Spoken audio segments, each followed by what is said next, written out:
Greetings, my beautiful lovelies. It's Emmy. How are you? It's great to see you and welcome back. Today's video is sponsored by Real Paper, toilet paper that is made out of 100% bamboo.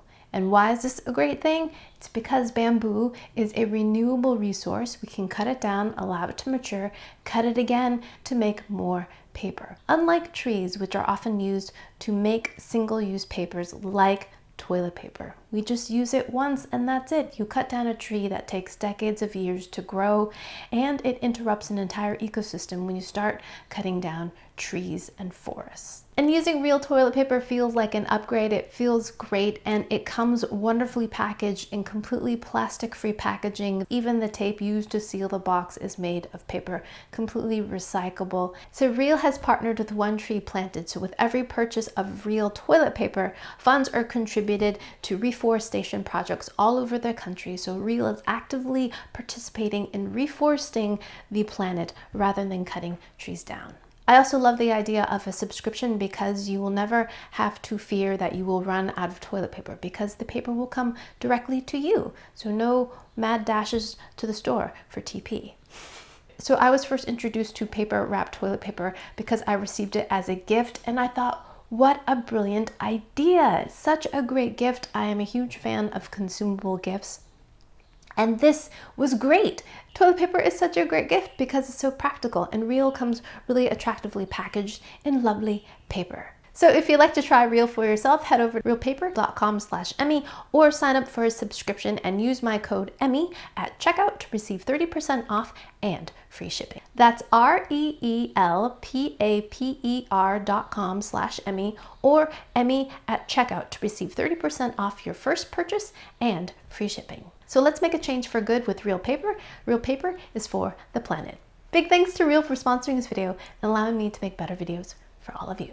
So today we're going to be making a delectable treat called bacon crackers. I've also seen them called crack bacon crackers, but the premise is really simple. We're just going to have crackers and they're going to be topped with bacon and brown sugar, a bit of pepper if you like. So very few ingredients, looks absolutely delectable, and if you can imagine it, it's going to taste delectable too. I mean, crispy crackers soaked in bacon grease with bacon on top sounds divine. One of my favorite appetizers my mom would make when I was a kid was water chestnuts wrapped in bacon, and we would toast them in the toaster oven, and it was a real special treat. We would make them around New Year's. So stinking good. I think that has a lot to do with the fact that it's something wrapped in bacon. Bacon, it's just so delicious. But I've never had bacon on a cracker before. So let's go ahead and make this. As I mentioned, we're gonna need crackers. And most recipes I saw use club crackers, which are a rectangular kind of saltine, but more buttery. I always thought club crackers were made by Keebler, but apparently they are Kellogg's now. And because I have them, I also want to try using these crackers. These are called Ducales.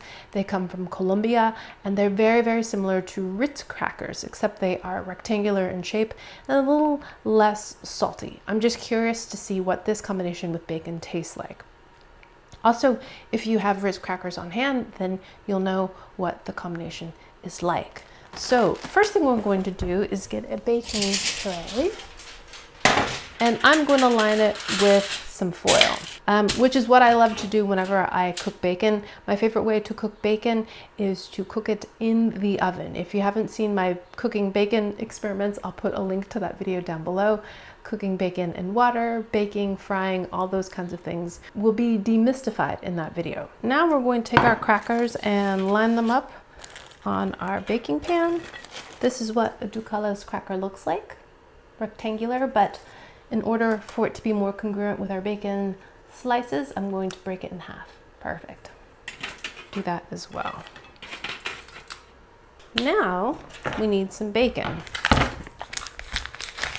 Alrighty, so I have my oven preheating at 350 degrees. Some recipes actually mentioned a much lower temperature, around 200 or 250. For a longer baking time, I'm opting to go with a shorter baking time, around 15 to 20 minutes at a higher temp. Hopefully the results will be good. Now we're going to take our bacon, cover each cracker. They're a little oversized, but bacon will shrink during cooking. There are definitely bacon preferences. Some people enjoy their bacon more chewy, some like it really crispy. I am more on the crispy side. And I've got some light brown sugar here. Sprinkle a bit of this on top and be pretty generous with each one. Basically, we're making caramel. Look at that. Bom, bom, bom, bom. I love black pepper, so I'm going to put a little bit on now, and then if it needs it, I might add a little bit once they come out of the oven. This already smells fantastic. Smoky, sweet, peppery. Into the oven for 15-20 minutes. More if you want crispier bacon, less if you want chewy, and then we'll give these a taste. See you in a little bit.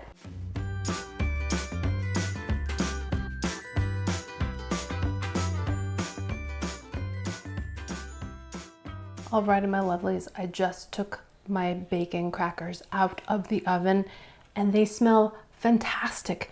And look at them, they're so beautiful. This was 20 minutes at 350, and I think that's just about perfect. See how the crackers have toasted up? But they aren't burnt. The bacon is toasty, crisp, not burnt. The brown sugar is caramelized and melted. Smells fan-stinkin-tastic. I'm gonna hit this with a little bit more freshly cracked pepper.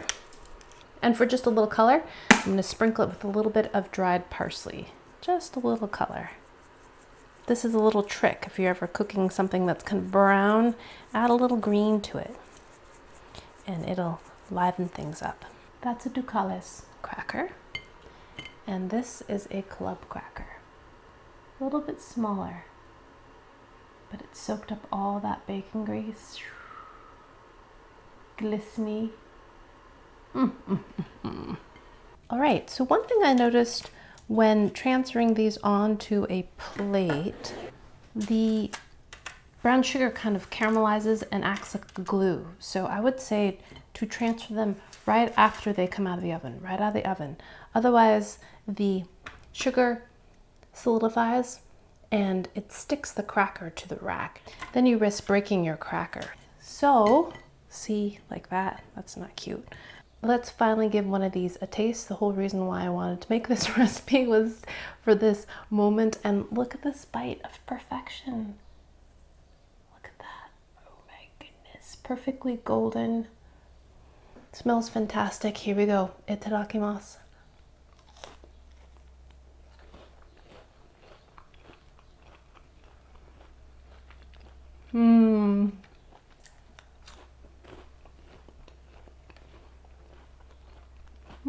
Absolutely delectable.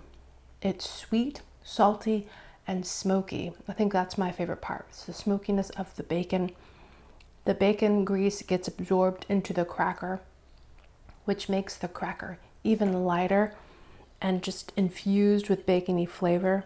So I put a healthy pinch of brown sugar on each one of these crackers, and I think that is a place where you can make some adjustments if you like it sweeter or not as sweet. I would probably put a little less, but I tend not to like things overly sweet. But having said that, that combination of sweet and salty is so stinkin' great. And the cracker remains nice and crispy. It's the perfect little bed for that bacon. Now let's try the Ducales version, or the Ritz style cracker. Here we go.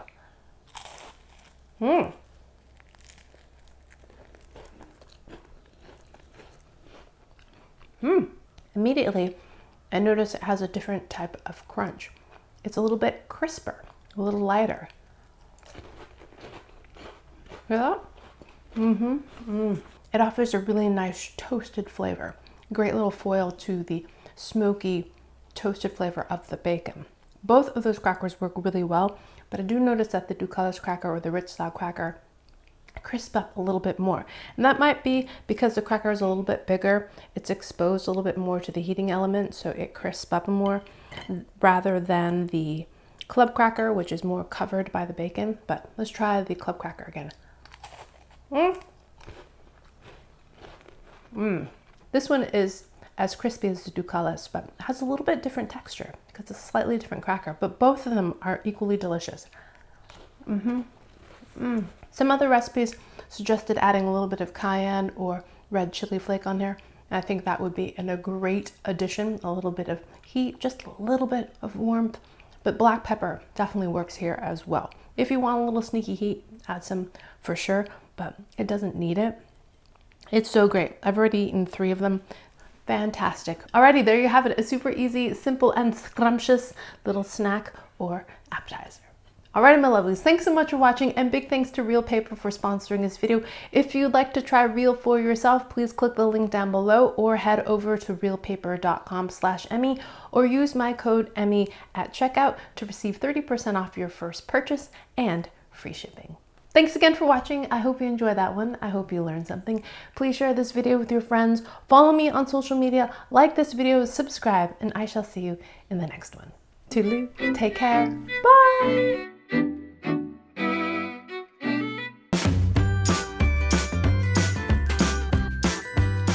I think these might all be mine.